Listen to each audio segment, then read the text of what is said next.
نہایت واجب الاحترام بزرگوں، دوستوں، بھائیوں،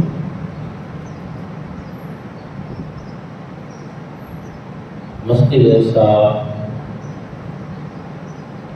سرزمین فلسطین میں واقع ہے، اور یہ وہ سرزمین ہے جس کو سرزمین انبیاء کہا ہے، کیونکہ وہاں بہت زیادہ انبیاء کرام کی تشریف آوری ہوئی۔ اس وجہ سے یہ انبیاء کرام کی سرزمین ہے، اور انبیاء کرام سب کے سب مسلمان تھے اور دین اسلام پر تھے، اس لیے اس سرزمین سے مسلمانوں کا بڑا گہرا تعلق اور واسطہ ہے۔ وہاں قبلہ اول موجود ہے، اور حضور نبی کریم صلی اللہ علیہ وآلہ وسلم تقریباً 17 ماہ اس کی طرف منہ کر کے نماز ادا فرماتے رہے۔ پھر حضور نبی کریم صلی اللہ علیہ وآلہ وسلم اپنے سفر معراج میں وہاں پر تشریف لے گئے، اور وہاں تمام انبیاء علیہ السلام کو حضور علیہ السلام نے امامت کرائی۔ اسی وجہ سے حضور علیہ السلام کو امام القبلتین بھی کہا جاتا ہے، کہ قبلہ اول بیت المقدس کے امام بھی حضور علیہ السلام ہیں، اور بیت اللہ شریف حرم پاک کے امام بھی حضور نبی کریم صلی اللہ علیہ وآلہ وسلم ہیں۔ اس سے آپ یہ بخوبی اندازہ لگا سکتے ہیں کہ مسجد اقصی کے ساتھ مسلمانوں کی عقیدت اور محبت کا کیا عالم ہے۔ اللہ رب العزت نے قرآن مجید فرقان حمید میں بھی مسجد اقصی کا ذکر فرمایا، اور فرمایا سبحان الذی اسری بعبدہ لیلا من المسجد الحرام الی المسجد الاقصی، کہ پاک ہے وہ ذات جو اپنے عبد خاص کو راتوں رات مسجد حرام سے مسجد اقصی، اور مزید ارشاد فرمایا الذی بارکنا حولہ لنریہ من آیاتنا انہ هو السمیع البصیر، کہ وہاں مسجد اقصی کے ارد گرد جو ہم نے اپنی برکتیں رکھی وہ اور اپنی نشانیاں ہم اپنے اس بندے کو دکھا، تو وہ جگہ برکتوں والی جگہ ہے، وہاں اللہ کی نشانیاں موجود ہیں۔ اس لیے مسلمان اس جگہ سے محبت کرتے ہیں، پیار کرتے ہیں، اور یہ پیار اور محبت کا تعلق اس وقت تک قائم رہے گا جب تک کہ قرآن کی یہ آیت قرآن میں موجود رہے گا۔ یہ تعلق ایسا نہیں کہ 2-4 سال بعد ختم ہو جائے، جب تک قرآن کے اندر یہ آیت کریمہ موجود ہے تب تک مسلمان کا تعلق بیت المقدس سے موجود ہے، مسجد اقصی سے محبت موجود رہے گی۔ دوستوں اور بھائیوں، حضرت داؤد علیہ السلام کے صاحبزادے حضرت سلیمان علیہ السلام نے اس مسجد کی تعمیر کی، اور یہ مسجد مسلمانوں کے لیے بھی محبت اور عقیدت کا ایک مرکز ہے۔ حضور نبی کریم صلی اللہ علیہ وآلہ وسلم نے اس مسجد کی فضیلت بیان کی، اور وہ مساجد جن کی طرف سفر کرنا جائز قرار دیا ان میں بھی مسجد اقصی شامل ہے۔ پھر حضور علیہ السلام نے ارشاد فرمایا کہ میری امت کا ایک گروہ دمشق اور بیت المقدس کے پاس قیامت تک برسر جہاد رہے گا، تو جہاد کرتا رہے گا۔ تو یہ وہ سرزمین ہے جہاں جہاد قیامت تک ہونا ہے۔ تو دوستوں اور بھائیوں، پھر خلیفۃ المسلمین امیر المومنین جناب فاروق اعظم رضی اللہ تعالیٰ عنہ آپ کے دور خلافت میں بیت المقدس فتح ہوا، اور اتفاق یہ ہے کہ آج 28 یا 29 ذی الحجہ ہے، اور انہی دنوں میں حضرت فاروق اعظم رضی اللہ تعالیٰ عنہ آپ زخمی بھی ہوئے تھے، اور آپ کی شہادت پھر ہوئی انہی زخموں کے ساتھ، اور یکم ذی الحجہ کو آپ کی تدفین ہوئی تھی۔ اس مناسبت سے کہ آج کل آپ کا تذکرہ خیر بھی ہو رہا ہے، تو میں یہاں یہ عرض کرنا چاہتا ہوں کہ بیت المقدس کے پہلے فاتح جناب سیدنا فاروق اعظم رضی اللہ عنہ، آپ کے دور خلافت میں بیت المقدس کا محاصرہ ہوا، اور حضرت ابو عبیدہ بن الجراح نے جب محاصرہ کیا 40 دن محاصرہ رہا، تو عیسائیوں نے اپنا ایلچی بھیجا کہ آپ یہ محاصرہ چاہے ساری زندگی کیے رکھیں، 10 سال کیے رکھیں، ہمیشہ کیے رکھیں، آپ بیت المقدس کو فتح نہیں کر سکتے۔ اس کی فتح تب ہو سکتی ہے جب اس کے لیے وہ شخص آئے کہ جس کی نشانیاں ہماری کتابوں میں دی، پہلی آسمانی کتابیں، ان میں اس بات کی نشانیاں موجود تھیں کہ بیت المقدس کا فاتح کون ہو۔ اور جب یہ چیز حضرت ابو عبیدہ بن الجراح کو معلوم ہوئی، انہوں نے جناب فاروق اعظم رضی اللہ تعالیٰ عنہ کو خط لکھا۔ آپ پھر مدینہ طیبہ میں تھے، آپ کو خط ملا، سارے احوال کا پتہ چلا، آپ نے فرمایا میں جاتا ہوں وہاں، اور پھر آپ اپنے غلام کے ساتھ ایک اٹھنی میں سوار ہو کے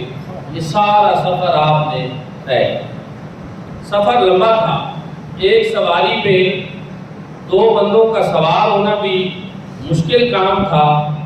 تو آپ نے اپنے غلام سے یہ بات طے کی کہ اتنی مسافت یعنی کچھ میل میں سفر کروں گا سواری پر، کچھ میل آپ سفر کریں گے سواری پر، اور اس طرح ہم سفر کر لیں گے۔ اب سفر تو شروع ہوا، لیکن جب بیت المقدس کے قریب پہنچنے کی باری آئی تو اتفاق یہ ہوا کہ وہ باری سواری پر سوار ہونے کی غلام کی آ گئی، اور حضرت فاروق اعظم رضی اللہ تعالیٰ عنہ نے پیدل چلنا۔ اب اس غلام نے ازرہ ادب، ازرہ محبت، ازرہ تعظیم از خود اس نے اجازت دی کہ میں اپنے حصے کی باری اب آپ کو دیتا ہوں، کیونکہ سامنے جو ہے عیسائی موجود ہیں، اور ان کے پاس اس حالت میں جانا کہ غلام سواری پر سوار ہو اور آقا پیدل سفر کر رہا ہو، یہ مناسب نہیں۔ میں اس لیے بخوشی یہ اجازت دیتا ہوں کہ آپ میرے حصے کا یہ سفر اب سواری پہ طے کریں، اور اس طرح آپ بیت المقدس تشریف لیں۔ لیکن عدل فروقی کو یہ بات گوارا نہ ہو۔ آپ نے فرمایا چونکہ طے یہ ہوا تھا چلتے وقت کہ اتنا سفر میں سواری پہ سوار ہوں گا، آپ پیدل چلیں گے، اتنا آپ سواری پہ سوار ہوں گے، میں پیدل چلوں گا۔ اب وہ پیدل چلنے کی باری اگر میری آ گئی ہے تو میں اب پیدل ہی چلوں گا اور آپ سواری پہ سوار ہوں گے۔ یہ شان دیکھیں آپ ہمارے بزرگوں کی، اسلاف کی، جن کا آج ہم نام لیتے ہیں، کہ وہ اپنے قول و فعل کے کتنے پکے تھے، عدل و انصاف کا کس طرح پیکر تھے۔ دوستوں اور بھائیوں، پہ جب سیدنا فاروق اعظم رضی اللہ تعالیٰ عنہ بیت المقدس کے قریب پہنچے تو وہاں مسلمانوں نے پھر عرض کی کہ حضور سواری کافی سفر کر کے آئی ہے یہ اونٹنی، اور آپ کا لباس جس میں اس وقت 17 پیوند لگے ہوئے اور اس پر سفر کے آثار ہیں، اس کو آپ اتار دیں۔ ہم ایک گھوڑا لاتے ہیں، آپ جو ہے اپنے لباس کو بدلیں، اور اس گھوڑے پہ سوار ہو کر آپ عیسائیوں کے سامنے تشریف لے جائیں تاکہ ہماری عظمت و شان ظاہر ہو خلیفۃ المسلمین کی، امیر المومنین کی۔ تو پہلے تو آپ پسند نہیں فرماتے تھے، لیکن جب اصرار بڑھا تو آپ نے کہا ٹھیک ہے، لباس تبدیل کیا، گھوڑے پہ بیٹھے،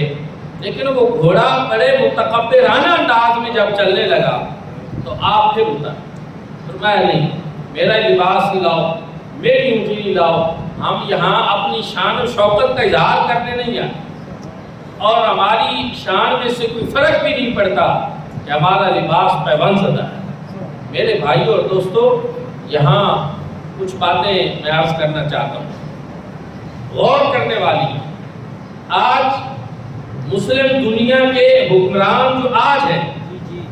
ان کا آپ طرز عمل دیکھیں، ان کی شانہ ٹھاٹھ بات دیکھیں، ان کے رویے دیکھیں،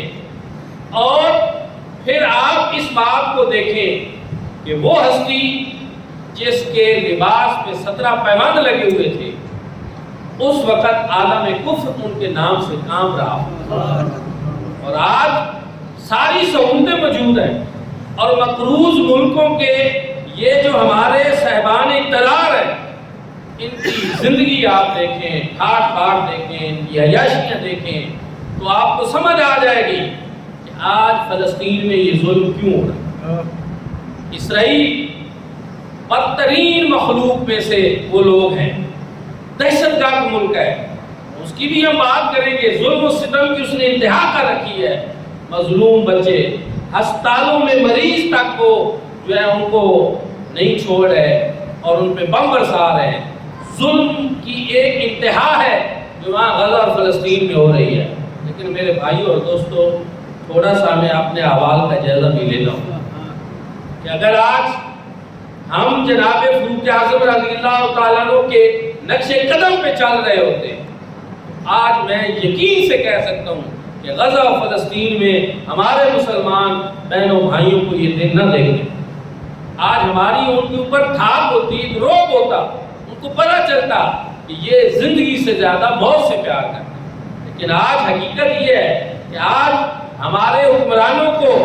دنیا کی اقتدار سے زیادہ پیار ہے، مال و دولت سے زیادہ پیار ہے، ان کو اور کسی چیز سے کوئی پیار نہیں ہے، نہ اپنے اسلاف کی روایات، نہ ان کے طریقے، نہ ان کا طرز عمل، نہ ان کا جو شاندار ماضی ہے، اس کا ان کو کوئی پاس اور لحاظ نہیں ہے۔ تو دوستان جی کا پھر آپ نے وہی لباس پہنا اور دوبارہ اونٹنی پہ سوار ہوئے، اور جب آپ بیت المقدس کے قریب پہنچے تو عیسائیوں نے اپنی کتابیں نکال لی اور نشانیاں دیکھنا شروع کی۔ ان میں وہی نشانیاں لکھی ہوئی تھی جو جناب فاروق اعظم رضی اللہ تعالیٰ عنہ میں موجود تھی۔ ایک بات اور بھی میں یاد کرنا چاہتا ہوں، وہ بھی قابل غور ہونی چاہیے کہ آج مسلمانوں میں سے بعض ایسے لوگ ہیں جو ان عظمت مآب ہستیوں کے حوالے سے بڑی غلط زبان استعمال کرتے ہیں اور سب و شتم کرتے ہیں صحابہ کرام رضوان اللہ تعالیٰ علیہم اجمعین پر، اور بالخصوص جناب فاروق اعظم رضی اللہ تعالیٰ عنہ کے حوالے سے۔ تو دوستوں اور بھائیوں، یہ وہ ہستی ہیں کہ ان کی عظمت و شان قرآن نے بھی بیان کی، مصطفیٰ کریم صلی اللہ علیہ وسلم کے فرمان نے بھی بیان کی، لیکن ان کی عظمت و شان پہلے تورات میں بھی موجود ہے، انجیل میں بھی موجود ہے، پہلی آسمانی کتابوں میں بھی موجود ہے۔ ذالک مثل فی التوراۃ و مثل فی الانجیل، انجیل اور تورات میں بھی ان کی عظمت و شان موجود ہے۔ آج لوگ کہہ سکتے ہیں کہ یہ چیزیں بعد میں کسی نے قرآن میں شامل کی یا حدیث میں کی، ایسا حالانکہ ہے نہیں۔ میں ایک بات کر رہا ہوں تو میں ان سے پوچھتا ہوں کہ یہ بتاؤ عیسائیوں کی کتابوں میں اس وقت ان کی عظمت و شان کس نے لکھی؟ عیسائیوں نے وہ کتابیں نکالی، ان کی نشانیاں دیکھی، اور نشانیاں دیکھنے کے بعد بیت المقدس جس کا محاصرہ ہوا تھا، جنگ کے بغیر مسلمان اس کو فتح نہیں کر پا رہے تھے، انہوں نے وہ نشانیاں دیکھ کر بیت المقدس کی چابیاں جناب فاروق اعظم رضی اللہ تعالیٰ عنہ کے حوالے کر، بغیر جنگ کے بیت المقدس فتح ہوا۔ یہ عظمت اور شان تھی جناب فاروق اعظم رضی اللہ تعالیٰ عنہ۔ دوستو اور بھائی، آج بڑے دکھ کے ساتھ ہم کہہ سکتے ہیں کہ وہ بیت المقدس جو جناب فاروق اعظم رضی اللہ تعالیٰ عنہ کے تشریف لے جانے پہ ہی فتح ہو گیا غیر جنگ کی، آج وہاں ہمارے مسلمان بھائی کس حال میں؟ میں آپ کو BBC کی ایک رپورٹ جو ہے وہ چاہتا ہوں کہ وہ میں آپ کو بتاؤں، یعنی میں BBC کی اس حوالے سے کہ یہ کافروں کا نشریاتی تھا، برطانیہ کا ہے، وہ کہہ رہے ہیں کہ یہ جو غزہ اور اسرائیل میں بمباری ہوئی ہے یہ اپریل کی رپورٹ ہے، اور اس میں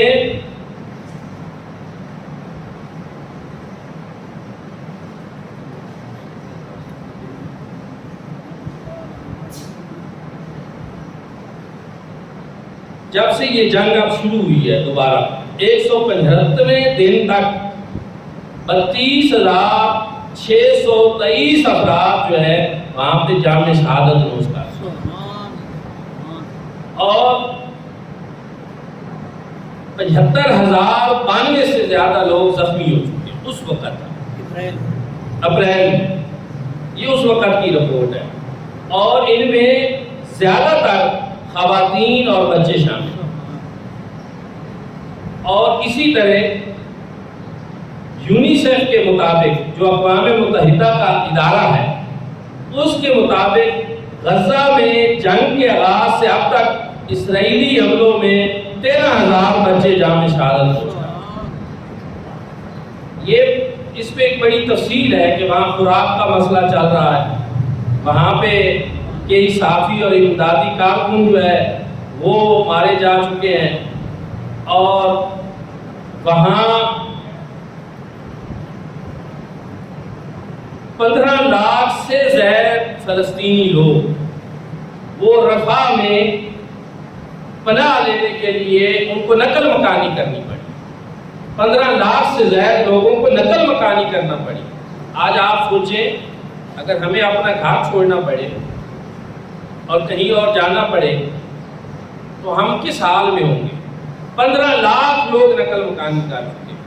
ہزاروں کی تعداد میں، اور میں جہاں تک میں سمجھوں یہ اعداد و شمار انہوں نے سارے صحیح ظاہر نہیں کی، انہوں نے بھی ابھی تفصیل سے نہیں بیان کیا، ورنہ اس سے کہیں زیادہ تعداد میں لوگ جام شہادت نوش کر چکے، اس سے کہیں زیادہ تعداد میں لوگ زخمی ہو چکے، لاکھوں کی یہ فگر آ رہے ہیں نقل مکانی کے، شہادتوں کے، اور ان کا قصور کیا ہے؟ صرف یہی قصور ہے کہ وہ لا الہ الا اللہ محمد رسول اللہ پڑھنے والے، کلمہ طیبہ پڑھنے والے ہیں، اور ان کا کیا قصور ہے؟ میرے بھائی اور دوستو، بچے، عورتیں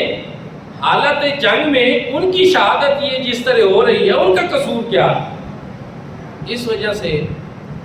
میں کھلے کھلم یہ کہنا چاہوں گا کہ یہ اسرائیل کی ایک دہشت گردی ہے اور اس کی بدماشی ہے، اور مسلمانوں کی نسل کشی وہ کر رہے ہیں وہاں پہ، اور ظلم کا ایک بازار اس نے وہاں پہ گرم کر رکھا ہے۔ اگرچہ اقوام متحدہ نے لفظی 2-4 جملوں میں باتیں کی ہیں کہ ظلم ہو رہا ہے، روکا جائے، یہ کیا جائے، وہ کیا جائے، لیکن میں ایک بات اور کہوں گا کہ اگر اس سے کئی گنا کم بھی کہیں غیر مسلموں پہ اگر مسلمانوں نے کوئی چڑھائی کر رکھی ہوتی تو اقوام متحدہ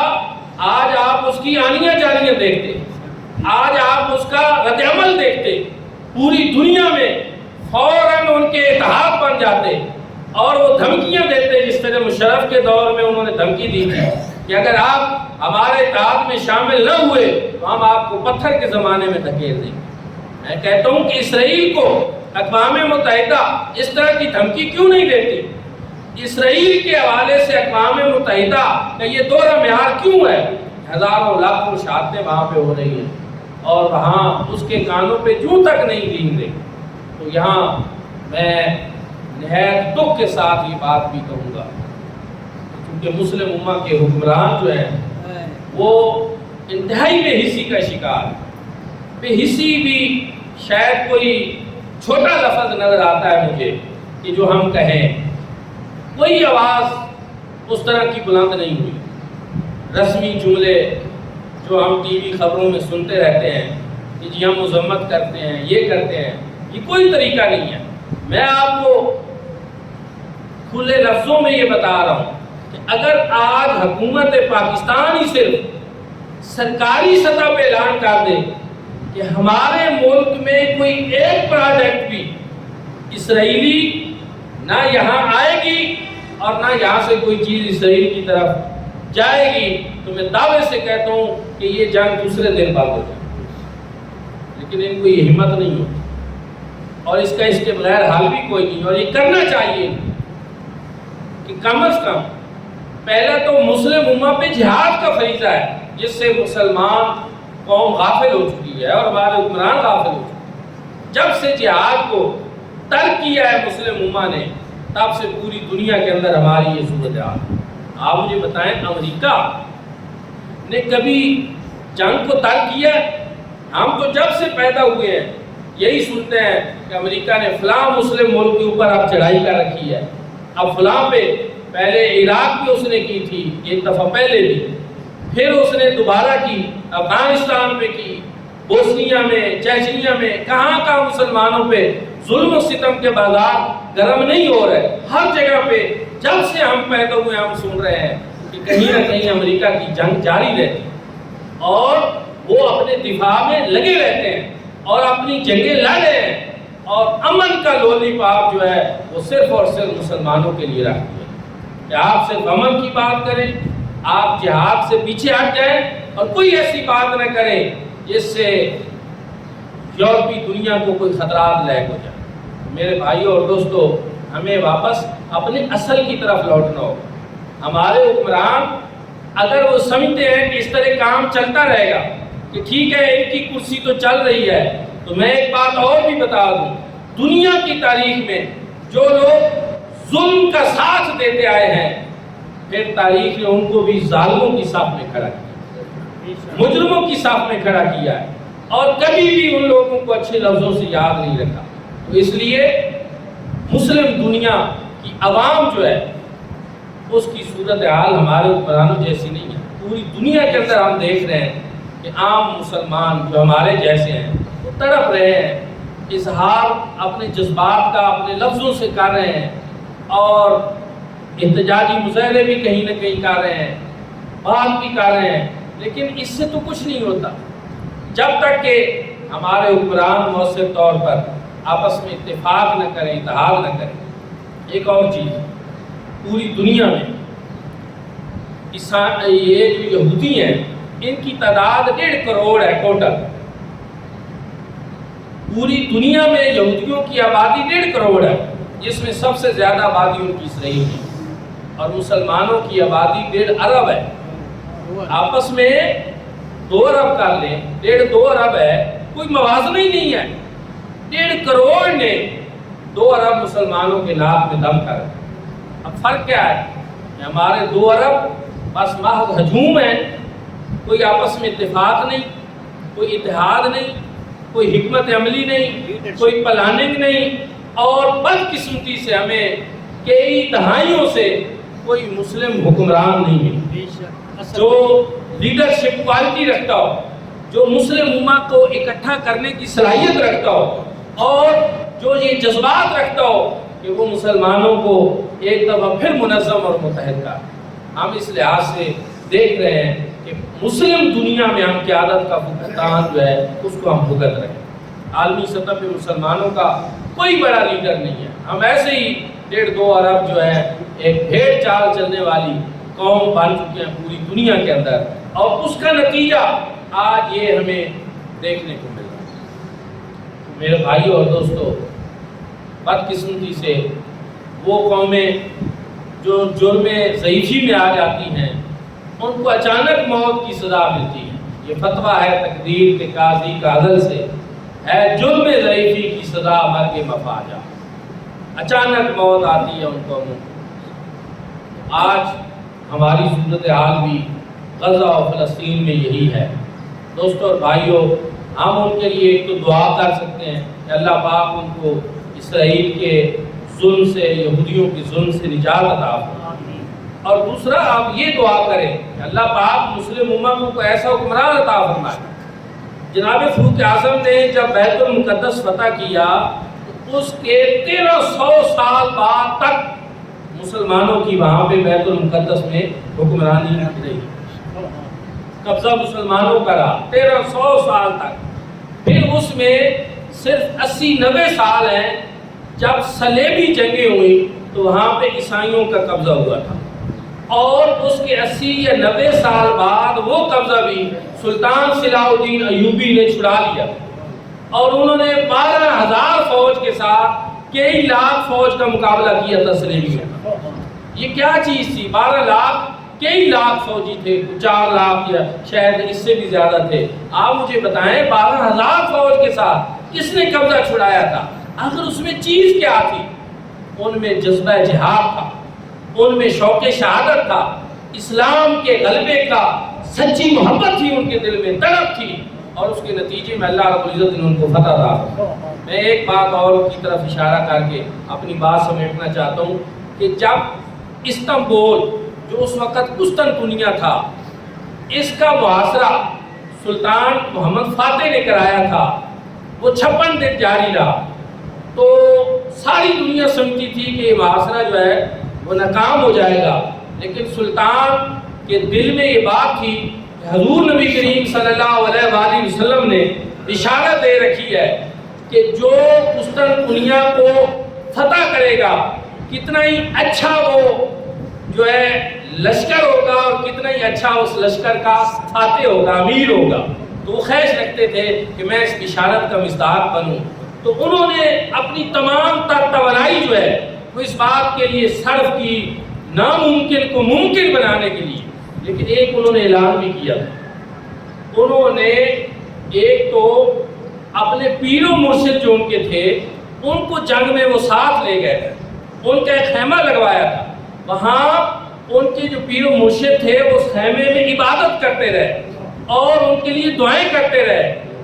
وہ ایک بڑی تفصیل طلب جو ہے بات ہے، میں انشاءاللہ پھر کبھی بتاؤں گا کہ پرانے دور کے مشائخ جو ہیں وہ کس طرح مسلمان جنگجو اور فاتحین جو ہیں ان کے لیے دعائیں کرتے تھے، ان کی رہنمائی کرتے تھے، ان کو گائیڈ لائن دیتے تھے۔ لیکن بہرحال سلطان نے آخری دنوں میں جب سمجھا کہ اب بالکل معاملہ اس طرف چلا گیا ہے کہ یا فتح ہوگی یا اب نہیں ہوگی، تو انہوں نے پورے لشکر میں ایک پیغام روانہ کیا۔ انہوں نے کہا کہ آج جمعہ پڑھنے کے بعد سے جب تک یہ فتح نہیں ہو جاتی، میں اپنی پوری فوج کو یہ کہتا ہوں کہ ہم ایک مقدس مشن پہ نکلے ہوئے ہیں، آپ نے کسی ایک فوجی نے بھی کوئی ایک کام بھی اس دوران ایسا نہیں کرنا جو اللہ اور اس کے رسول صلی اللہ علیہ وسلم کی نافرمانی کا باعث ہو۔ جنگ کرنے تو نکلے ہیں، فتح نہیں ہو رہی، مشکل میں آ گئے ہیں، اب اس کا ایک ہی حل ہے کہ اب یہ جو دن رہ گئے ہیں ان میں آپ سب لوگ جو ہیں اپنے آپ کو پاکیزہ رکھیں، اپنے خیالات پاکیزہ رکھیں، اپنے آپ کو گناہوں سے بچا کر رکھیں، تاکہ اللہ پاک کی ناراضگی کا کوئی سبب نہ بنے اور اللہ پاک ہمیں یہ فتح نصیب کرے۔ آپ آج مجھے بتائیں، آج ہم کس منہ سے فتح مانگ رہے ہیں دنیا کے اندر؟ ہمارے حکمران کس منہ سے فتح مانگ رہے ہیں، جبکہ ان کی حالت آپ اور میں ہم سب کے سامنے ہے۔ عیاشیاں ان میں ہیں، بدماشیاں ان میں ہیں، اور ہر طرح سے جو بھی کوئی برائی کا کام ہے وہ ہمارے حکمرانوں میں پہلے پایا جاتا ہے اور باقی لوگوں میں بعد، اور اس کے نتیجے میں ہم سمجھتے ہیں کہ غزہ اور فلسطین کے مسلمانوں کا معاملہ حل ہو جائے گا۔ یہ ایسے نہیں ہوگا، اس کے لیے ہمیں اپنی عادتوں پہ بھی غور کرنا ہوگا۔ پھر اس کے بعد جب ہم درست ہو جائیں گے، اپنا گھر بہتر کریں گے، تو پھر ہم اس قابل ہوں گے کہ دنیا ہماری بات کو سنے، اور وہاں جو ظلم ہو رہا ہے اس ظلم کے خلاف ہم پوری طرح سے آواز اٹھا سکیں۔ دعا ہے کہ اللہ کریم، بلکہ میں سلام عقیدت پیش کرنا چاہتا ہوں اپنے ان غزہ اور فلسطین کے مجاہدین کو کہ جو ان بدترین حالات میں بھی وہ ثابت قدمی کا پورا مظاہرہ، استقامت کا مظاہرہ کر رہے ہیں۔ اپنے بچوں کی لاشیں اٹھائے بھی ہم نے کبھی ان کے منہ سے نہیں سنا کہ انہوں نے اسلام کے خلاف بات کی ہو یا اللہ اور اس کے رسول کا شکوہ کیا۔ تو یہ ان کی عظمت ہے۔ اللہ پاک ان کو اجر عظیم سے بھی نوازے اور ان کو فتح اور سربلندی بھی نصیب فرمائے، اور یہودیوں کے ظلم کا خاتمہ بھی ہو۔ آخر دعوانا الحمدللہ۔